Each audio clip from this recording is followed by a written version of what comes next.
Good morning. Welcome to the Millionaire Book Club. My name is Pearlie Hunter. Side effects of tapping in with me every single morning do include personal development, mindset transformations, paradigm shifts, and the ability to think your way to success. So I'm super blessed this morning, super grateful.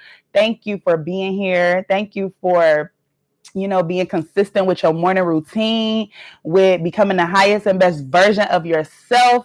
Drop me something that you're grateful for in the chat. I'm grateful for you. I'm grateful for this day. I'm grateful for my life. I'm grateful for another chance to serve in my purpose, to contribute positively to the whole of humanity, to give back in my own unique way to the universe. I'm grateful for my kids. I'm grateful for my spouse. I'm grateful for my parents. I'm grateful for my soul family all the time. I'm grateful for love. I'm grateful for light. I'm grateful for good health. I'm grateful for an aware and stable mind. I'm grateful for peace. I'm just grateful for growth. I'm grateful for everything and everybody. So drop me something that you're grateful for in the chat. Crystal says, I'm grateful for God, Jesus, and Holy Spirit, my kids, parents, all my family, friends, people who don't like me, my body, soul, just everything, man. I am so blessed. I love every single soul. I am just grateful. Oh my God, we need more people like Crystal, right? We need more people like us in the world, right? Just why not? Why not give that love? Why not give that light? Even to the people that don't like you, Crystal say. Even to the people that don't like you. Now, that's a level of awareness. That's an elevated mindset beyond what we see on the day-to-day, right? And that's the goal for us, because we are in control of our energy. Nobody else, nothing else. And we know what we give is what we receive and what we create in our experience. So that's why it's not worth it to give your energy to somebody negatively, because you think you hurting them on a surface level, but you're not hurting them, you're hurting you, right?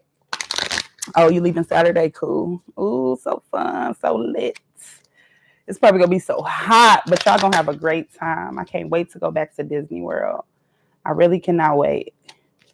Or like one time I was pregnant, and then we went back like a year or two later, and my baby, he was so super small. But now this next time when we go back, all my babies is bigger. They're gonna be able to all walk. Ain't no strollers, nothing. Okay, let's pull us a card. What's trying to come out of here? Okay. Trying to fly out at us. So this is the Four Agreements card deck. The Four Agreements was the fifth book we read in the book club, all about self-mastery, all about self-awareness. Very, very, very easy read, but it's a challenging read because it challenges your belief, right? Your belief systems about things. Okay. So I got our two cards, and they both be impeccable with your word. Okay. So the first one says, release the need to be right.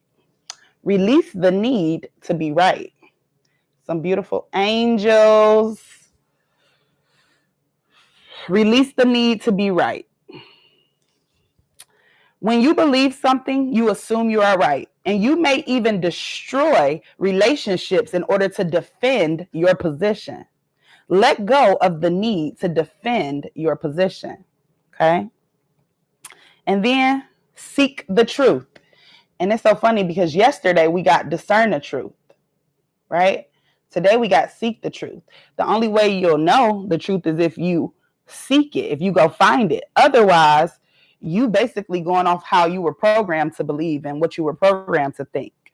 So this one says, when you hear an opinion and believe it, you make an agreement and it becomes part of your belief system. The only thing that can break this agreement is to make a new one based on truth. Only the truth has the power to set you free. Good morning, Quincy. How you doing, King? Drop me something that you're grateful for if you can.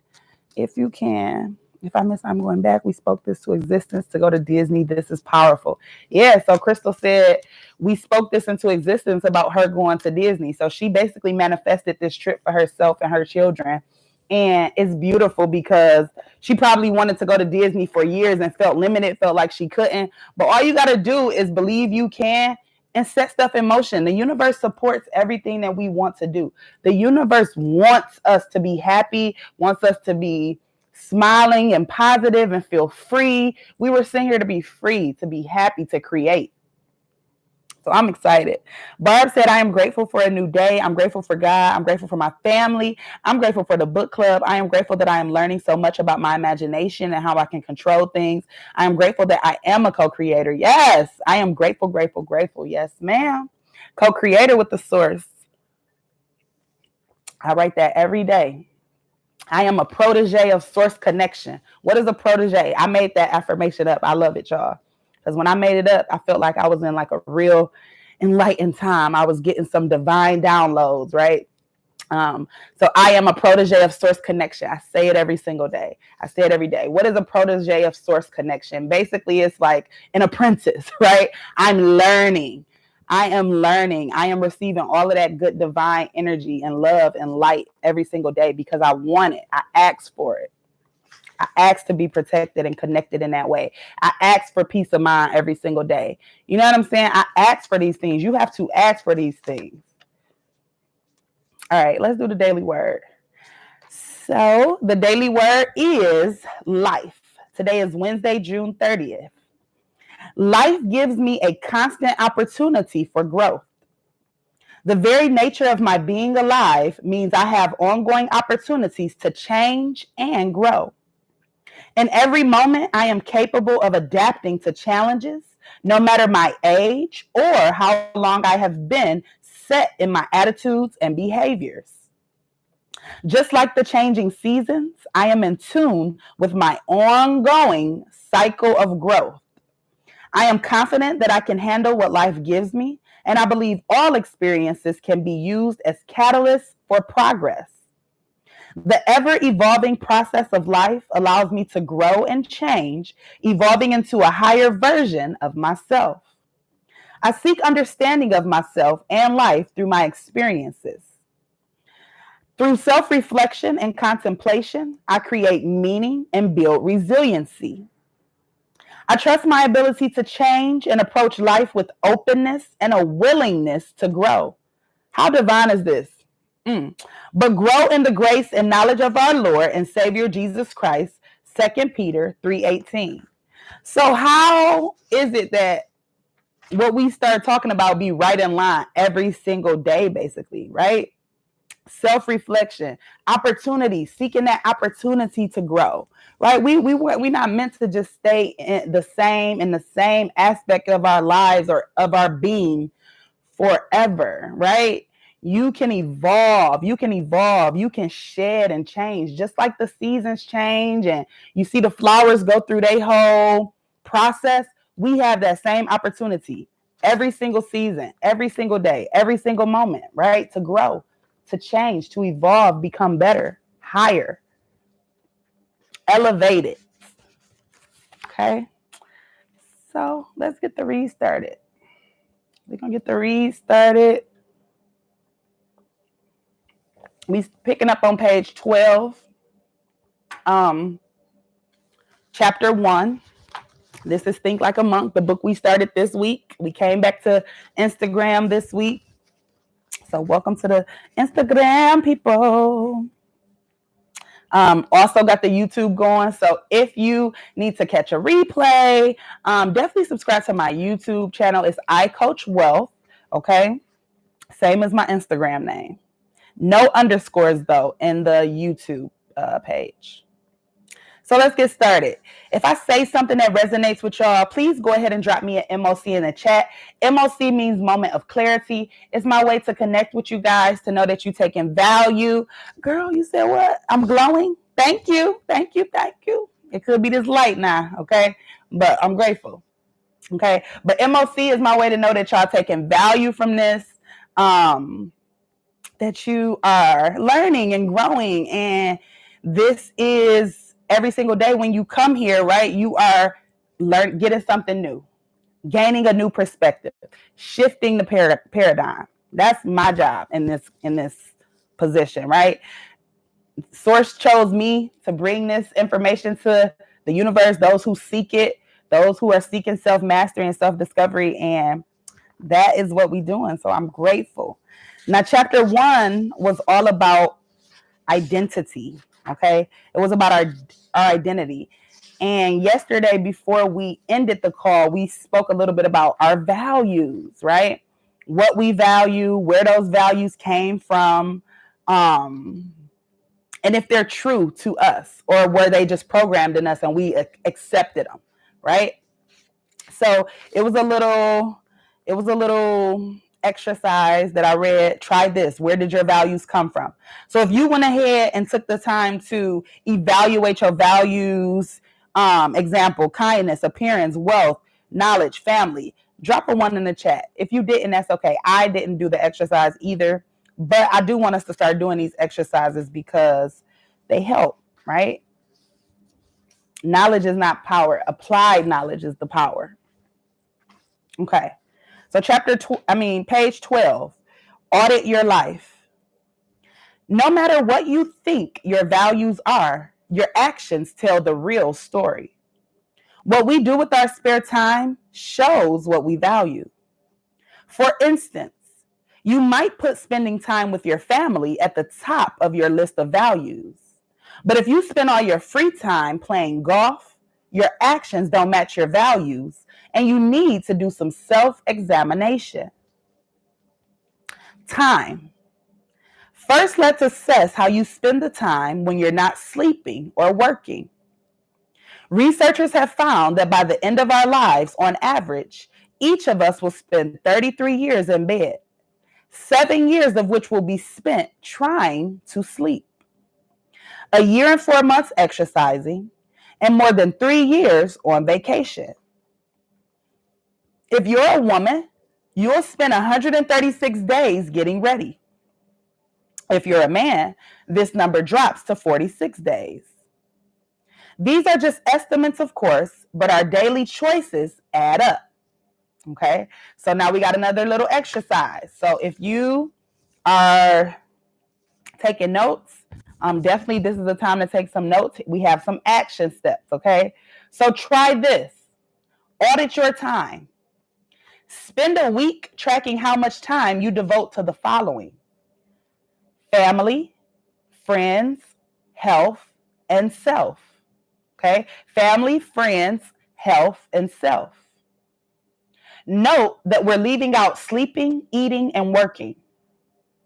Work in all its forms can sprawl without boundaries.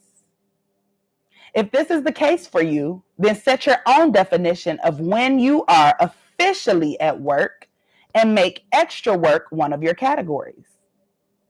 The areas where you spend the most time should match what you value most. Say the amount of time that your job requires exceeds how important it is to you. That's a sign that you need to look very closely at that decision. You're deciding to spend time on something that doesn't feel important to you.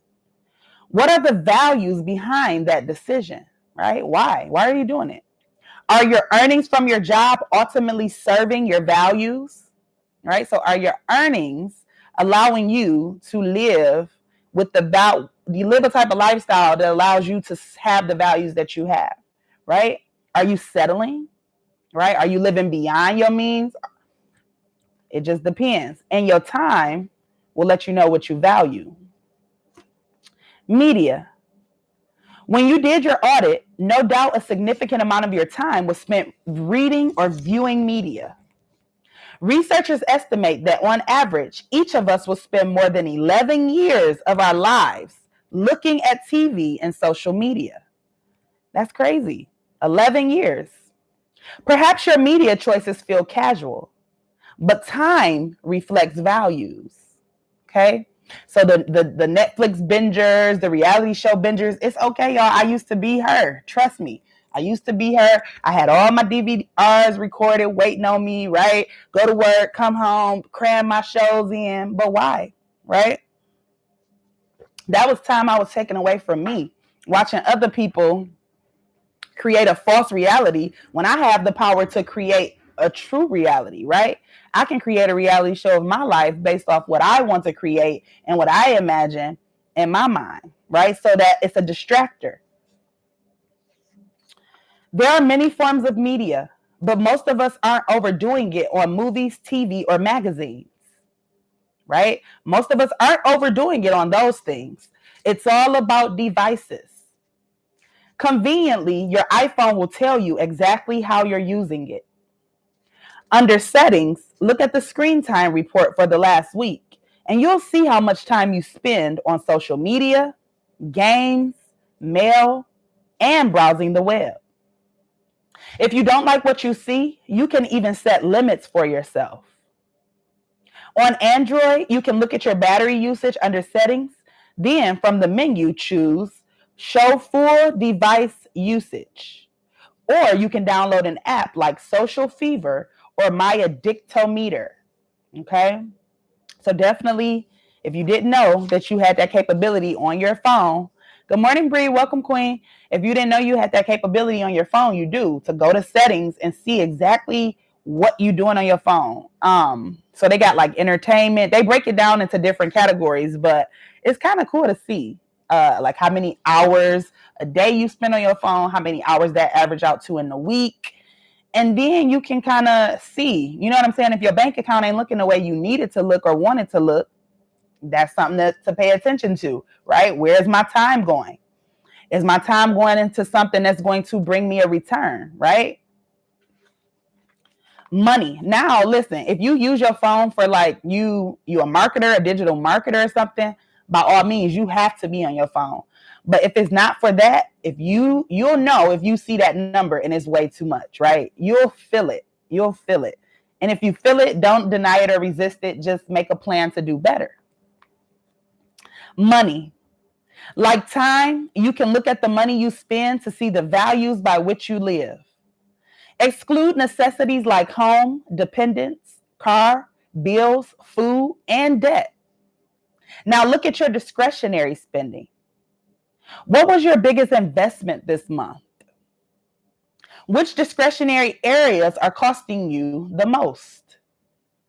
Does your spending correspond to what matters most to you? We often have an eye perspective on what's worth it that doesn't quite make sense if you look at all your expenditures at once. Okay? We often have an eye perspective on what's worth it that doesn't quite make sense if you look at all your expenditures at once. I was advising someone who complained that the family was overspending on after school classes for the kids until she realized that she spent more on her shoes than on their music lessons. Okay? And sometimes you're moving so fast, you don't know, right? And honestly, you do know. But I think in her situation, especially, it's that little bit of selfishness, right? I'm getting my shoes. You know what I'm saying? The kids going to the after school program or whatever every day. I'm getting these shoes. Okay. Seeing posts on social media that compared spending and our priorities got me thinking about how the ways we spend our time and money reveal what we value. A 60-minute TV show flew by. A 60-minute lunch with family? Oh, will it ever end? Everyday coffee habit? $4 a day, almost $1,500 a year. Need it. Gotta have it. Fresh, healthy food choices, an extra $1.50 a day, about $5.50 a year. Not worth it, right? Too much. 15 minutes scrolling social media. Woohoo! Me time. 15 minutes of meditation, right? Sitting still, clearing your mind, going within. No time. Okay? So it's these little bitty choices that add up, right? Because whatever you give is what you get. So if you got all the time for everything that's distracting you, your outside environment is probably distracting, right? Full of distractions. You have to start making that time for self-care. Okay, 60-minute lunch with family versus a TV show. It's about how you look at things, right? It's about your perception, and it's about the energy you bring. Even if you go to the little 60-minute lunch with your family, but the whole time you waiting on it to end, that's not beneficial, right? That's not the energy that the universe want projecting from your aura, from your being. They want you to be immersed in the present moment, not the future, right? It's all in how you see it. When you look at a month of expenses, think about whether discretionary purchases were long or short-term investments. A great dinner out or a dance class? Were they for entertainment or enlightenment? For yourself or someone else? Okay, these are all questions you can ask yourself. Do some inventory. If you have a gym membership but only went once this month and spent more on wine, you have some rethinking to do. Okay, so I've also been that person who done paid a gym membership for a years, right? And barely went. But I kept telling myself, I'm gonna go. I might go 1 week, and then the next week, don't never go back. Next 10 weeks, right? Don't never go back. That's okay. We grow. I'm not her anymore, right? It feels good to be able to reflect and think back to a time when I was that person. I wasn't committed to myself, right? Because if I was, I would have got that membership and I would have got serious about losing my weight or getting healthy or whatever. But what was I doing it for? Because it was probably the thing to do. Oh, first of the year goes, right?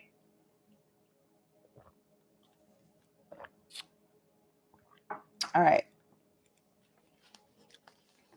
Curate your values. Doing a self-audit tells you the values that have crept into your life by default. The next step is to decide what your values are and whether your choices are in alignment with them. Okay? Contemplating monk values may help you identify your own.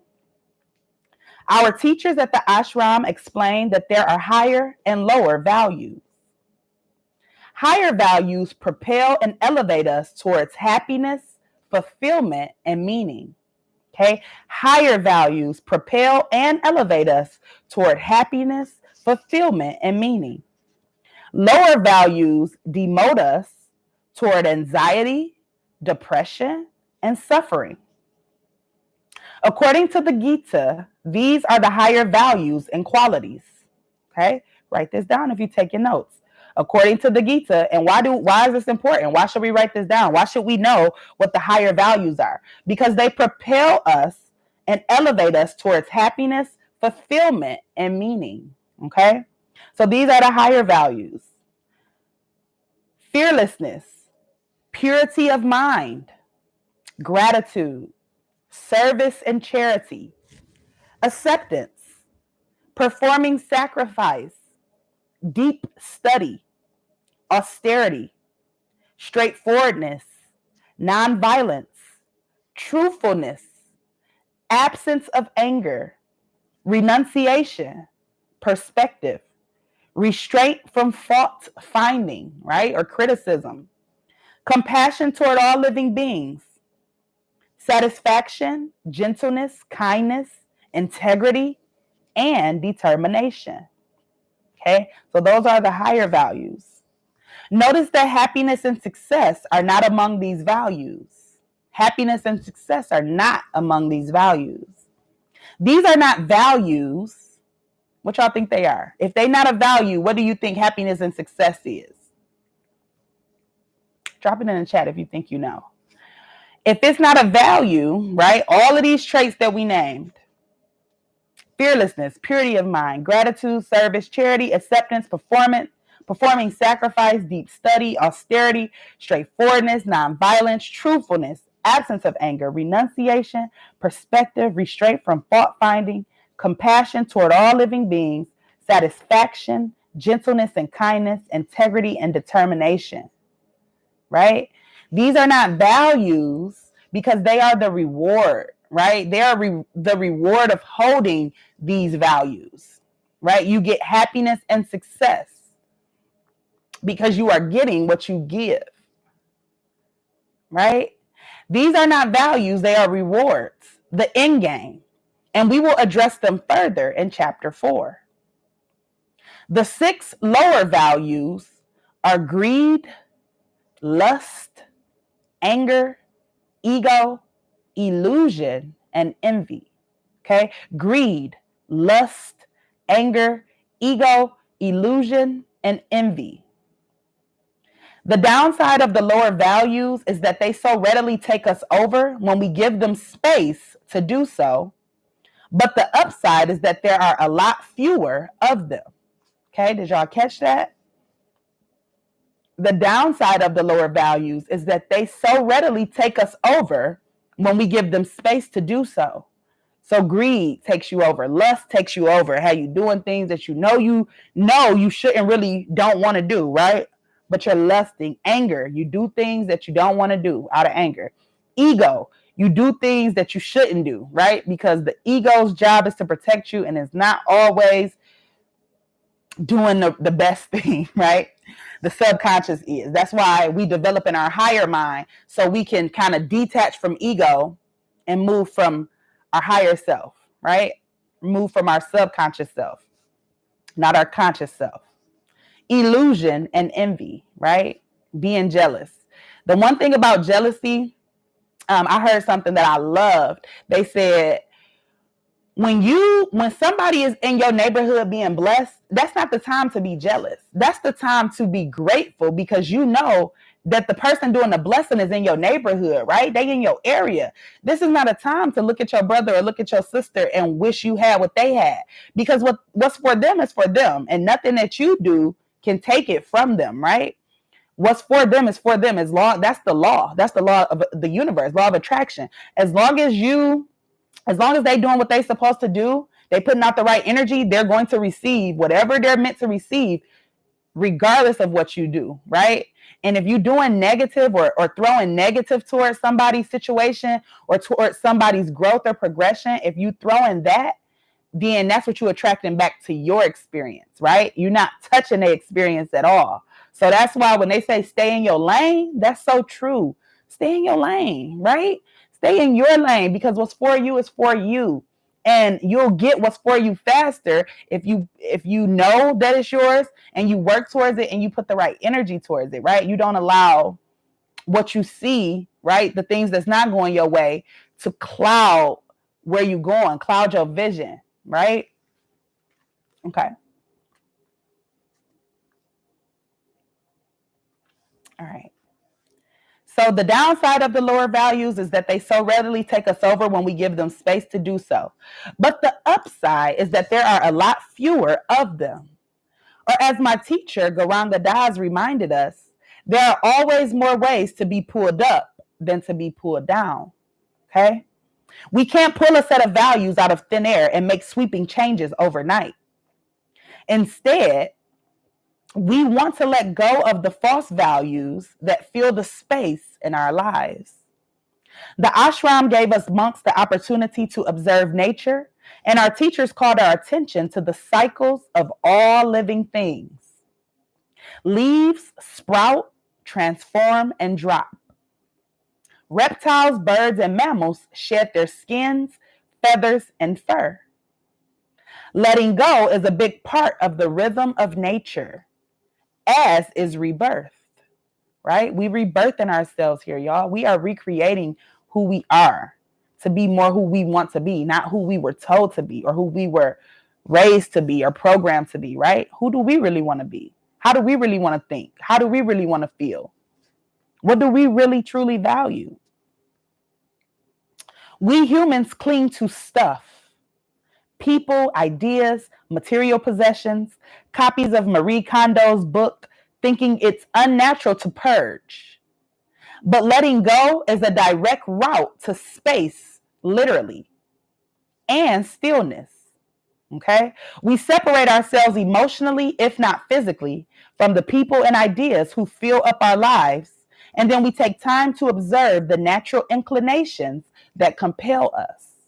Okay? So if you ain't already did your spring cleaning, you might want to do some spring cleaning, right? Because everything is energy, right? So if you got some stuff laying around that's been laying around for 20, 30 years, 10 years, 5 years, get rid of it. If you know you're not going to use it, let it go. And you want to let it go with love. You want to let it go with the intention of it being replaced with better, right? A lot of people, when they have to let stuff go, they feel sad. They put in negative energy towards it, or they feeling like it's a loss. But it's not a loss, right? And you don't have to hold, unless it's like some type of antiques and stuff that's going, if you hold on to this, it's going to have some value years and years and years from now. Like, if not, let that stuff go. Deep clean. Make space for new. And it said, letting go is a direct route to space, literally, and stillness. Okay? Choices come along every day, and we can begin to weave values into them. Whenever we make a choice, whether it's as big as getting married or as small as an argument with a friend, we are driven by our values, whether they are high or low. If these choices work out well for us, then our values are in alignment with our actions. But when things don't work out, it's worth revisiting what drove the decision you made. Okay? So try this. We got some action, more action. Past values. Reflect on the 3 best and 3 worst choices you've ever made, right? Write this down so y'all can do this. Reflect on the 3 best and 3 worst choices you've ever made. Why did you make them? What have you learned? Excuse me. How would you have done it differently?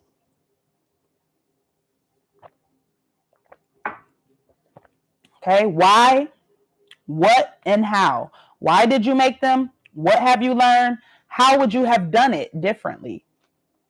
Right? And we learned in the power of imagination, the power of awareness, awaken imagination. We even have the power to go inside and at the end of our day, right, correct any wrong in our mind, right?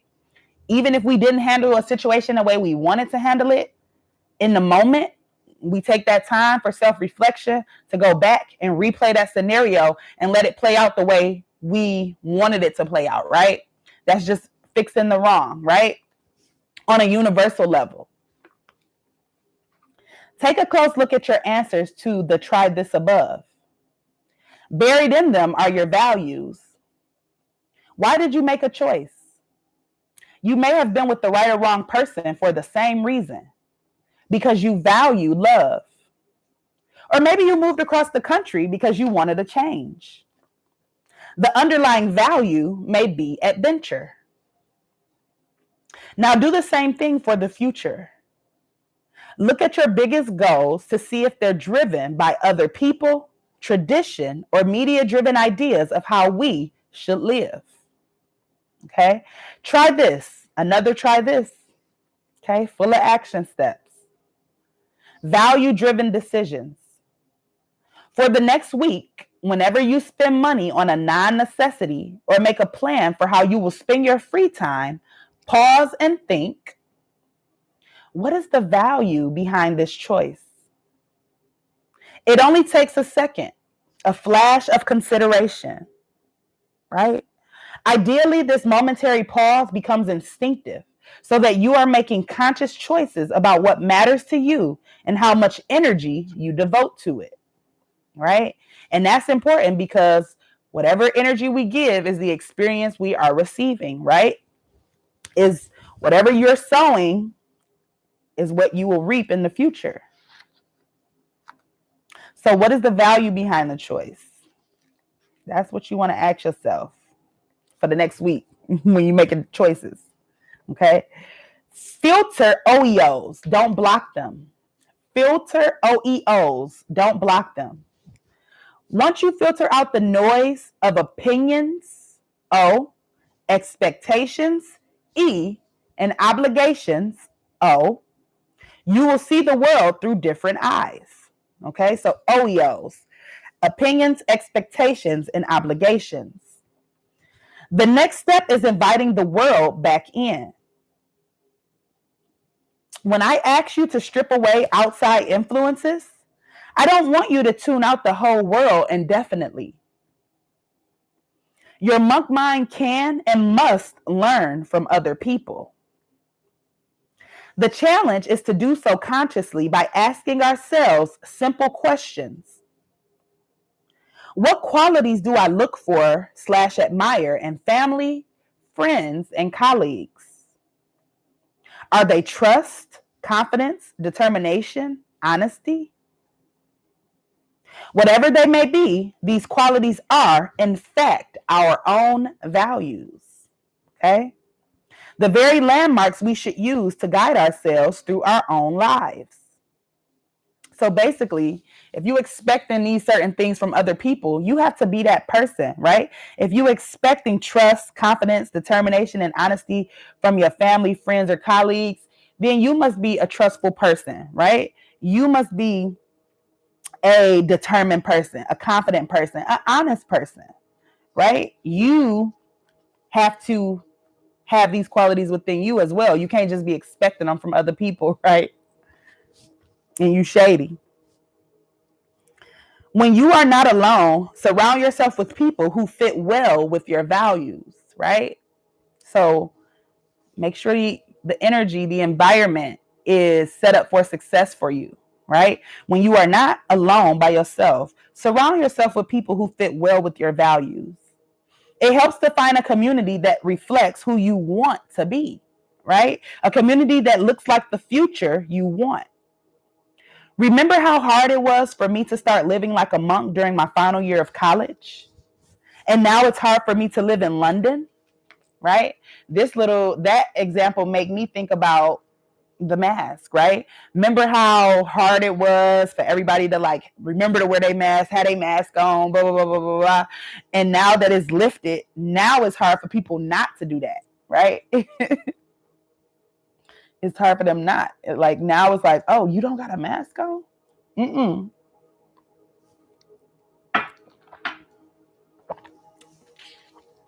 Okay. Surrounded by the people I grew up with and their ways of living, I'm tempted to sleep in, gossip, and judge others. Listen to that. That's not necessarily his values, but around his environment, right? He is tempted to sleep in, sleep late, right? Most people in your household, how many people do y'all know really getting up to get on a morning call to read, right? To feed their mind positively. How many people you know doing it? Most people sleeping in, right? I'm tempted to sleep in, gossip, and judge others, right? A new culture helped me redefine myself, and another new culture helped me continue on my path. Every time you move homes or take a different job or embark on a new relationship, you have a golden opportunity to reinvent yourself. Every time you take a different job or embark on a new relationship, you have a golden opportunity to reinvent yourself. Multiple studies show that the way we relate to the world around us is contagious. Okay? The way we relate to the world around us is contagious.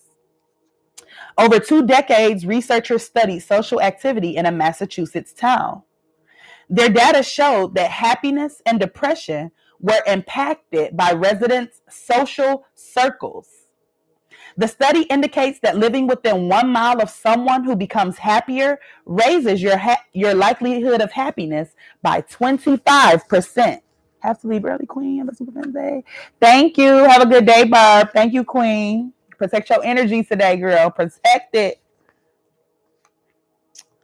Who you surround yourself with helps you stick to your values and achieve your goals. You grow together. Okay, listen to this. Who you surround yourself with helps you stick to your values and achieve your goals. Or it helps you be distracted from your values and not achieve your goals, right? It go either way.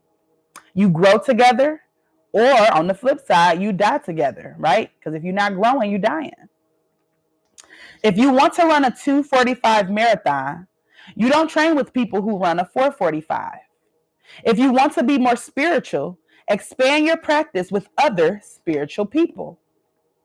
If you want to grow your business, join a local chamber of commerce or an online group of business owners who are similarly driven toward that kind of success. If you're an overworked parent who wants to make your kids your priority, cultivate relationships with other parents who prioritize their kids, so you can exchange support and advice. Better yet, where possible, cross groups. Foster relationships with family-oriented spiritual entrepreneurs who run marathons. Okay, I'm kidding.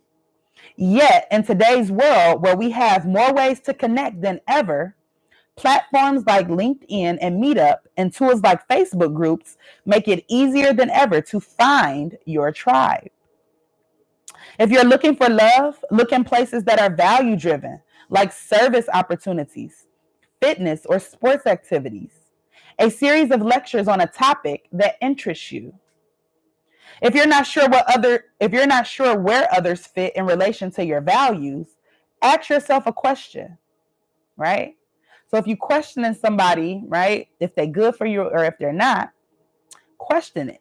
When I spend time with this person or group, do I feel like I'm getting closer to or further away from who I want to be? Right? The answer could be clear cut.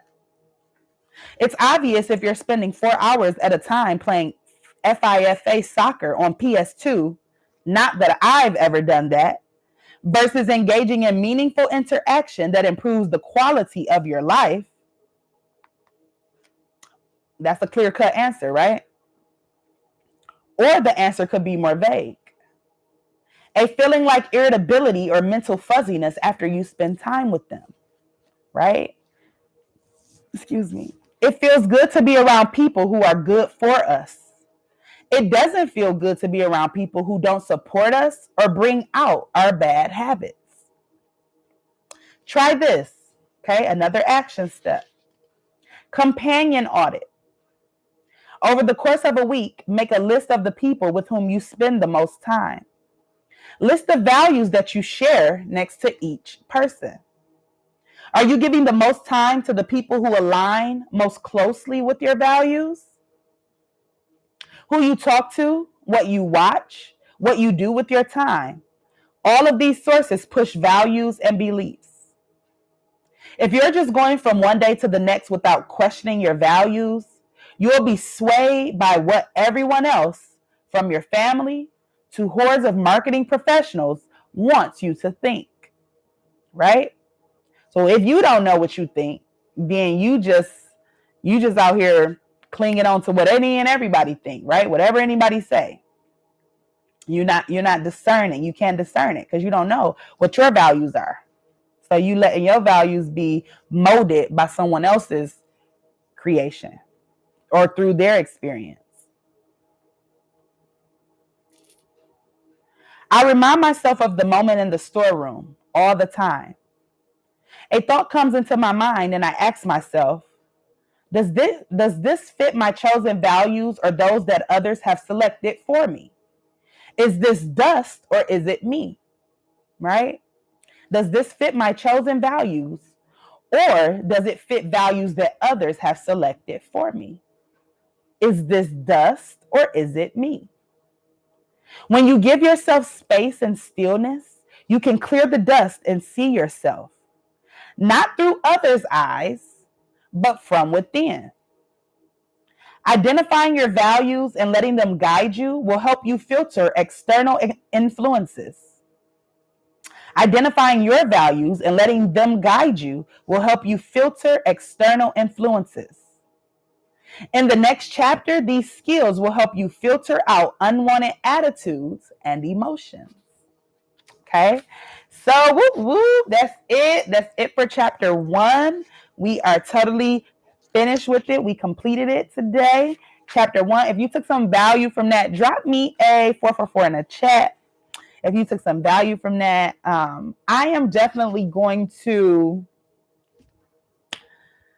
take some time to do these action steps, right? Because the speed of the leader is the speed of the pack. And I want y'all to be growing and I want to grow. And so, I think it's time to go ahead, sit down and actually write this stuff out. Really self-examine, right? Self-examine those values. What values do I have? What values do you have and why? What values are we allowing others to create for us and why, right? Are we giving our power away or do we have our power, right? All questions that you want to ask yourself. Thank you, King. Thank you, Quincy. Yeah, so that's it, family. I'm great. We start on negativity. I believe that's chapter 2. It's called negativity. So we know a lot about negativity already, but I just love how a lot of this information is not new, but it feels new because it's being given to us in such a different way from a different point of view. So I love how easy this book is. It's not a lot of like hard jargon to like break down. It's just real straight to the point and clear cut. It's actually giving me a lot of motivation for my book because I want to write a book too. I want to help people develop a sixth sense, right? Your intuition. We real skilled in our five senses, but what about the other one, right? Your intuition, your higher self, your higher mind. So I'm gonna work on a book, y'all, and it's gonna be straight to the point, just like Jay Shetty's. But that's to come. That's my future planning, creating. Yeah, so that's it, family. Protect y'all energy today. Protect y'all peace today. Be a light. Be happy. Be free. Smile more, even more. Listen, I am your sister in love and in light. I love y'all. I'm grateful for y'all. I'm grateful that y'all choose to get up with me every single day. You don't have to do this, but we get to do this, right? We don't have to do this by far. It's millions of people, right? That's not getting up till 10 o'clock, 11 o'clock, right? 12 o'clock. The kids out of school, we sleeping in. We don't got to get up. But that's not us because we know we creating something so much more different, so much more abundant than that, right? So in order to give, in order to receive, you have to give. This is our way of giving. Every single day when we commit to ourselves and we say, we're going to get up and do this, the universe sees it, right? The universe sees what we're doing. So, and the universe supports what we're doing. So that's it, y'all. I'm grateful. Keep doing what you're doing. Congratulate yourself today. Thank yourself. Think about all that you've done, how far you've came. We've been doing this for 6 months. Think about how much you've grown. Think about the things that have changed as a result of incorporating this positive habit into your life. And let's keep growing, right? I'm your sister in love. I'm your sister in light. And I'll see y'all in the morning, bright and early. Let me X this. All right, y'all. I'll see you.